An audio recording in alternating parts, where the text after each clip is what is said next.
లూకా సువార్త 17వ అధ్యాయము. ఆయన తన శిష్యులతో ఇట్లనెను, అభ్యంతరములు రాకపోవుట అసాధ్యము కాని అవి ఎవని వలన వచ్చినో వానికి శ్రమ. వాడి చిన్నవారిలో ఒకనికి అభ్యంతరము కలుగజేయుట కంటే వాని మెడకు తిరగటి రాయి కట్టబడి సముద్రములో పడద్రోయబడుట వానికి మేలు. వాని విషయమై మీరే జాగ్రత్తగా ఉండడి. నీ సహోదరుడు తప్పిదము చేసిన ఎడల అతనిని గద్దించుము. అతడు మారుమనసు పొందిన ఎడల అతనిని క్షమించుము. అతడు ఒక దినము 7 మారులు నీ ఎడల తప్పిదము చేసి 7 మారులు నీ వైపు తిరిగి మారుమనసు పొందితినని చెప్పిన ఎడల అతనిని క్షమింపవలనెను.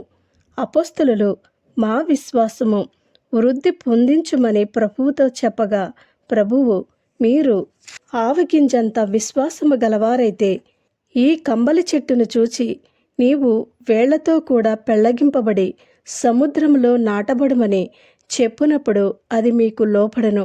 దున్నువాడు గాని మేపువాడు గాని మీలో ఎవనికైనా ఒక దాసుడుండగా వాడు పొలంలో నుండి వచ్చినప్పుడు నీవు ఇప్పుడే వెళ్ళి భోజనము చేయుమని వానితో చెప్పునా? చెప్పడు. అంతేకాక నేను భోజనము చేయుటకు ఏమైనను సిద్ధపరిచి నడుము కట్టుకుని నేను అన్నపానములు పుచ్చుకుని వరకు నాకు పరిచారము చేయుము. అటు తర్వాత నీవు అన్నపానములు పుచ్చుకుని వచ్చునని వానితో చెప్పును గాని ఆ దాసుడు ఆజ్ఞాపింపబడిన పనులు చేసినందుకు వాడు దయచూపినని వానిని మెచ్చునా? అటువలే మీరును నీకు ఆజ్ఞాపింపబడినవన్నీ చేసిన తర్వాత మేము నిష్ప్రయోజకులమైన దాసులము, మేము చేయవలసినవే చేసియున్నామని చెప్పుడనెను. ఆయన యెరూషలేమునకు ప్రయాణమై పోవుచు సమరయ గలిలయల మధ్యగా వెళ్ళుచుండెను. ఆయన యొక్క గ్రామంలోనికి వెళ్ళుచుండగా 10 మంది కుష్ఠరోగులు ఆయనకు ఎదురుగా వచ్చి దూరమున నిలిచి, యేసు ప్రభువా, మమ్ము కరుణించుమని కేకలు వేసిరి. ఆయన వారిని చూచి, మీరు వెళ్ళి మిమ్మును యాజకులకు కనపరుచుకునుడని వారితో చెప్పెను. వారు వెళ్ళుచుండగా శుద్ధులైరి. వారిలో ఒకడు తనకు స్వస్థత కలుగుట చూచి గొప్ప శబ్దముతో దేవుని మహిమపరచుచు తిరిగి వచ్చి ఆయనకు కృతజ్ఞతాస్తుతులు చెల్లించుచు ఆయన పాదముల యొద్ద సాగిలపడెను. వాడు సమరయుడు. అందుకు యేసు 10 మంది శుద్ధులైరి కారా? ఆ 9 ఎక్కడా? ఈ అన్యుడు తప్ప దేవుని మహిమపరచుటకు తిరిగి వచ్చిన వాడెవడను అగుపడలేదా అని చెప్పి, నీవు లేచిపొమ్ము, నీ విశ్వాసము నిన్ను స్వస్థపరిచినని వానితో చెప్పెను.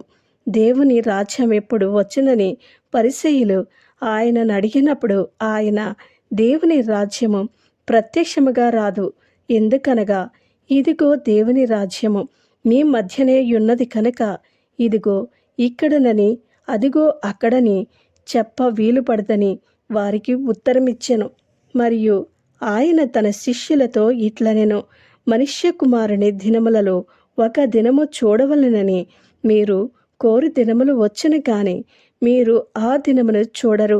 వారు ఇదిగో ఇక్కడనని అదిగో అక్కడనని మీతో చెప్పిన ఎడల వెళ్ళకుడి, వెంబడింపకుడి. ఆకాశము క్రింద ఒక్క దిక్కు నుండి మెరుపు మెరిసి ఆకాశము క్రింద మరి ఒక దిక్కున కేలాగు ప్రకాశించును, అలాగున మనుష్య కుమారుడు తన దినమున ఉండును. అయితే ముందుగా ఆయన అనేక హింసలు పొంది ఈ తరము వారి చేత ఉపేక్షింపబడవలెను. నోవాహు దినములలో జరిగినట్టు మనుష్య కుమారుని దినములలోనూ జరుగును. నోవాహు వాడలోనికి వెళ్ళిన దినము వరకు జనులు తినుచు త్రాగుచు పెండ్లాడుచు పెండ్లికియ్యబడుచు నుండిరి. అంతలో జలప్రళయము వచ్చి వారినందరినీ నాశనము చేసెను. లోతు దినములలో జరిగినట్టును జరుగును.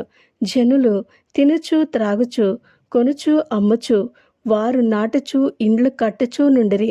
అయితే లోతు సొదొమ విడిచిపోయిన దినమున ఆకాశము నుండి అగ్ని గంధకములు కురిసి వారినందరినీ నాశనము చేసెను. ఆ ప్రకారమే మనుష్య కుమారుడు ప్రత్యక్షమగు దినము జరుగును. ఆ దినమున మిద్దె మీద ఉండువాడు ఇంట ఉండు తన సామాగ్రిని తీసుకుని పోవుటకు దిగకూడదు. అలాగే పొలములో ఉండువాడును తిరిగి రాకూడదు. లోతు భార్యను జ్ఞాపకము చేసుకునిడి. తన ప్రాణమును రక్షించుకొన గోరువాడు దానిని పోగొట్టుకును. దానిని పోగొట్టుకునివాడు దానిని సజీవముగా కాపాడుకును. ఆ రాత్రి ఇద్దరొక్క మంచము మీద ఉందరు. వారిలో ఒకరు కొనిపోబడును, ఒకరు విడిచిపెట్టబడును.